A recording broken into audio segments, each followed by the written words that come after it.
ببین یکی از مشکلات بچه‌ها همیشه تو ساده کردن عبارت‌های جبری اونجاییه که یه عددی قبل از پرانتزه. به این صورت یا به این صورت. اینجا بچه‌ها یکم گیج میشن، نمیدونن باید چیکار کنن. دانش آموز میاد میگه داخلی ترین پرانتز. ما که همچین چیزی نداریم تو عبارت‌های جبری. یعنی چی آقا؟ یعنی وقت بحث عبارت جبری همون عدد ترکیب شده با حروفه، ما یه چیزی به نام داخلی ترین پرانتز نداریم. باید یه اتفاق دیگه ای بیفته. اینو من الان قشنگ یادت میدم. اینجا دانش آموز میاد آقا جواب این میشه 2 تا x به علاوه y. کاملا غلط. جواب میشه 2 تا x به علاوه y. کاملا غلط. پس آقا جواب چی میشه؟ خوب گوش بده. با این 3 تا یادت میدم، بعدش بقیه مثال و تمرین رو حل. هر موقع اولا که وقتی بین یه عدد و یه پرانتز هیچی نیست یعنی چیه؟ باریکلا، یعنی ضربه. خب این دو حواست باشه، هم باید توی اولی ضرب کنی، هم باید توی دوم. من به بچه‌ها گفتم ضربه خرچنگ، مثل دست و پای خرچنگ باید بندازی روی تمام جملات. مثلا اینجا رو ببین، این 3 هم باید توی این ضرب بشه، هم توی این یک. یا این 2 هم توی این باید ضرب بشه، هم توی این. آقا اگه یکیش مثلا منفی بود چی؟ با منفی باید ترجیح کنیم. بریم جلو. خب 2 ضرب در x که بشه میشه 2x. 2 ضرب در y که میشه 2y با علامت مثبت. چون این مثبت اینا مثبت دیگه، مثبت در مثبت میشه مثبت. حالا اینجا 3 ضرب در 2a که میشه 6a. اوکی؟ این مثبته، این هم مثبته. مثبت در مثبت 3 تا 9b. اوکی؟ یه بعد منفی 2 بعد یه بار توی ضرب بشه، یه بار توی منفی 3 بار. منفی 2 وقتی بخواد توی 2x ضرب بشه مگه این مثبت نیست؟ مثبت در منفی میشه منفی 2 تا میشه منفی 4x. حالا این منفی 2 باید توی منفی 3 بایی هم ضرب بشه. آفرین. منفی در منفی 2 3 تا 6 وای. برای پارسایی شکلات باید بخریم اون جایزه. چرا؟ چون منفی در منفی رو تشخیص داد که میشه مثبت. یاد گرفتیم اینا رو؟ آقای رازه چرا اینا رو ادامه ندادی؟ چون برنامه دیگه اصلا میشه ادامه داد؟ خراب بابا که نمیشه ما هم جمع کرد. x رو با y چه یک. حالا کنیم رو حل. موافقین؟ دقت. این 4 هم باید توی 2x ضرب بشه. آقای علی بنا هم باید توی آقا سوال آیا 4 نباید توی x هم ضرب بشه؟ خیلی. چرا خیلی؟ چون این 4 پشت این پرانتزه.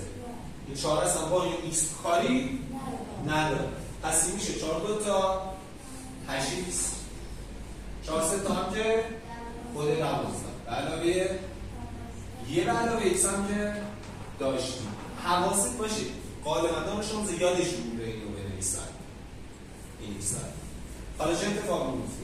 8x با یه دونه x میشه چند تا x؟ 9 تا x. به علاوه چه ساده تر هم؟ یک. این 3 باید یه بار توی 2 ضرب شه و یه بار توی 5 منفی ضرب میشه. آیا 3 توی 4 هم ضرب میشه؟ خیلی. 3 تا 2a 3 2 تا 6 6 3 باید در منفی 5 هم ضرب بشه. 3 5 تا با چه علامتی؟ با این مثبت در منفی ساده ترم اینجا. من حواسم پرت شد. ببین چیه که تو هم حواست قطعا پرت میشه. در علاوه 4 حالا 6 تا با 4 تا میشه 10 تا بنای 1 5 هم توی و هم توی 2 ضرب میشه. آیا این 5 در این هم ضرب میشه؟ خیلی. این میشه چی؟ 5x. این میشه چی؟ 10. آیا تو این ضرب میشه؟ اینو خودشون می‌نویسیم. منهای 2x. حالا ببین 5x منهای 2x میشه چند تا x؟ 5x منهای 2x 3 تا x. حواستون باشه یه سوال می‌پرسم. 10 علاوه 10 پارسا اینو با تو برم جلو. فقط تو بلند و من جواب بده باشه. این 3 یه بار تو چی ضرب میشه؟ 3 وای. یه بار توی آیا این 2 توی این بخش هم ضرب میشه؟ چی دارم میبرم؟ یه به علاوه یه 5 دوباره یه پرانتز باز شده. پس این 5 یه بار توی وای ضرب میشه، یه بار توی حالا بگو 2 ضرب در 3 وای میشه 6 وای. 2 ضرب در منفی 4 میشه منفی 8. حالا این چی میشه؟ آفر به علاوه 5 وای. حالا یه بار هم 5 یه چی ضرب میشه؟ 1 میشه چند؟ 5 قسمت 5 دو سوال است.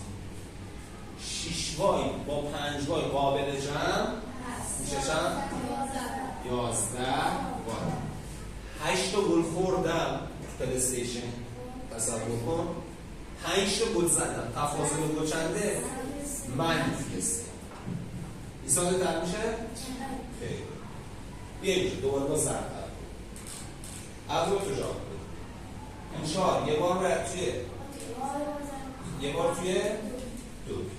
آیا توی منفی 3 آب علاوه نیاز ضرب میشه؟ خیلی. خب 4 ضرب در آب میشه چند؟ 4 آب. 4 ضرب در 2 میشه چی؟ 4 ضرب در 2. آها 8 بی 8 بی. این هم که خودش منهای 3 آ به علاوه 5 4 تا آ اهورا منهای 3 تا آ میشه یه دونه آ. یه دونه آ که میتونم یکش رو هم ننویسم پس میشه یه 8 بی دارم و یه دونه 5 8 بی و 5. آیا این ساده تر از این میشه؟ این از جنس آهای، این از جنس بی‌های، این از جنس عدد تنهای. هیچ کدوم این رو با هم قابل جمع و تفریق قشنگ متوجه شدیم؟ یاد گرفتیم بدیم؟ اول بنویسیم. سعی. بودیم نشون